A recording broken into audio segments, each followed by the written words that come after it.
Howdy there.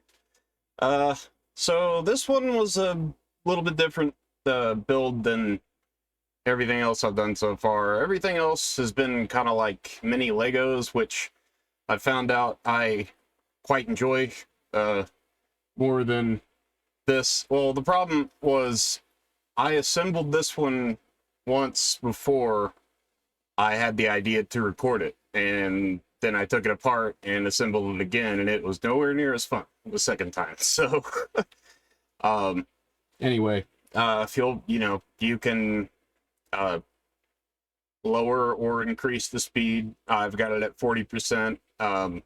I do have some good mini block builds coming in that I think will be a lot more enjoyable to put together and also watch. But it's a pretty cool looking bike. If I had one, it would probably be something like this. Kind of resembles a V-Rod. So uh, And at the very end, I tried to like show it's got inner workings and gears and like an engine, but you can't really see it with all the fairings. So I did my best. But anyway, enjoy.